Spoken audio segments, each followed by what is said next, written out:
You know, teaching online is not easy, but it's the management of your class that makes all the difference of whether it runs smoothly or not, whether you have success or maybe not so much success. So in this program, we're going to talk about that very topic, managing an online class, brought to you here from Indiana University. Now, there are many roles or hats for an online instructor. One of the roles or hats that we have in being an online instructor is a social hat. You have to make sure your students feel it's okay to joke, for instance, and to get them into some icebreakers and discussions. We have our technical kind of a hat and managerial kinds of hats that we wear. You know, a manager oversees the class, and we might have a technical hat that also is involved in terms of passwords and whether the computer's functioning properly. We also are going to have some kind of a pedagogical hats that we wear online, and making sure that students engage in debate and in role play and all sorts of things. But there are many hats that we wear online, many more than we have in face-to-face environments. We also have time management issues. There are so many factors to consider that you don't want to have everything rushed up against a deadline. You want to plan things out within the class and have your timing of feedbacks for your students, have your announcements for your students so that they know what's coming due. Get your books and ordered ahead of time and make them available for your students, as well as the web resources. Any sign-up sheets, any sign-ups to be moderators for different weeks, or discussion leaders or teams. Get those all ready ahead of time and have them available, those logistics, and lay out that first week of information. I often tell my students the first week of an online class is the hardest, and the last week of a face-to-face class is the hardest. So it just switches things a bit. At the end of a face-to-face class, you got all these exams and all sorts of things to keep track of and turn in. In an online class, there's all sorts of planning components.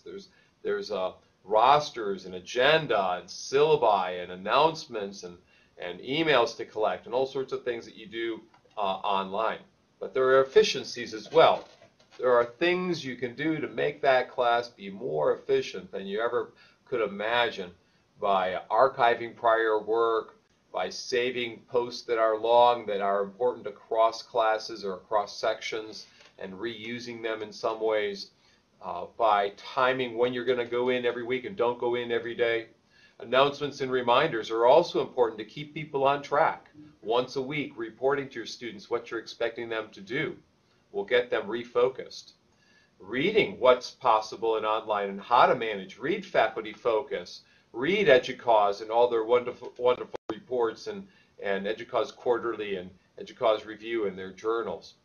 Read from different universities like the University of Maryland, Wisconsin, Penn State, and Idaho, specialize in online environments. Delegate to a grad assistant or maybe a student who comes back from a previous semester. Delegate down to him or her to help you organize and give feedback within the classroom structure, or to find new resources. Find your support services on your campus or in your institution or organization and find out what they can provide to help you teach. Coordinate your rosters a bit. Make them available for your students so they know who's in the class. Make a distribution list of names and emails available. Have a job aid or help system for uploading and downloading files and anything else that students might need to use. Update your resources as the semester progresses. When you read something in the New York Times that's important, or in a journal or magazine, the Chronicle of Higher Education, embed that in your class somewhere. Update your resources with new reports from the federal government or from other countries around the world. Have your grading strategies explicit where possible so the students know what your expectations are. You might use some grading strategies that are a little different than face-to-face classes, where you might involve more peer evaluation or other kinds of things. And don't grade every day. We'll get back to that in the section on grading in a later program. Think about the challenges that you're going to have in managing the class. In Indiana, where I teach, we have a challenge often in rural southern Indiana of access to the internet. So I tell students to use the library resources that exist, use the school resources that exist. So They can determine if they have adequate access to technology in their homes, whether they're in Maine, whether they're in Japan, Korea, or Africa. Find out if they have that by having an assignment due early within the first 3 weeks. They can test their passwords. And then create a schedule and stick to it. Have a plan that students know you're going to be going by. Have a schedule that they know you're going to be going by, a particular schedule. Organize when you're going in, maybe Mondays, Wednesdays, and Saturdays. Cut and paste in content that you might reuse later on. You might find some really unique resources online one semester and reuse them another semester. You might give specific feedback to one student and have the same question come up another semester or later on in the same semester. You can cut and paste and reuse it. When you're managing your class, use a conversational tone. Use their first names where possible. Be personable where possible, so students feel as though there's an instructor who cares.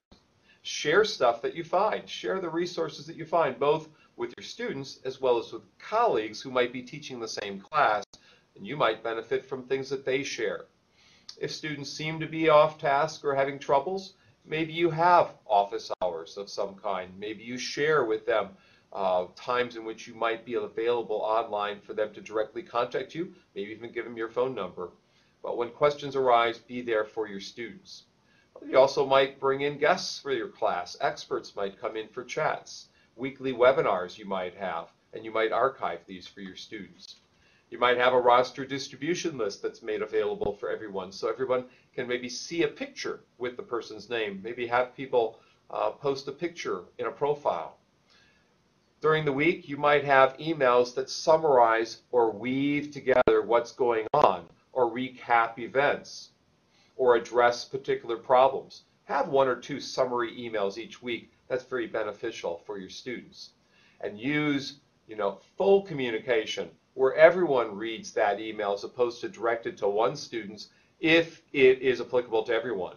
And if that's the case, ask permission of a student who's asked the question if you can respond to the whole class. That will create some economies of scale. Coordinate your tasks within the class.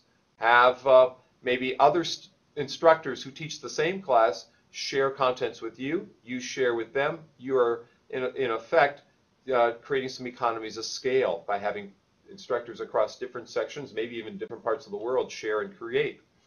Again, have one assignment due early so you get in the swing of things. Students know what to expect and they get feedback from you.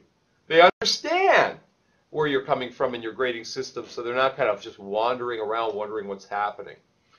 Assign roles for students, task structures for students, maybe devil's advocate every week, maybe a summarizer, or an optimist, a pessimist, but assign and coordinate roles. And if someone's off task, bring them back into the classroom setting through a casual email directed to them, not to the entire class. If you need to, even perhaps call them if they're not participating at all. But disruptive students, don't make fun of in front of the whole class. Bring them to the side.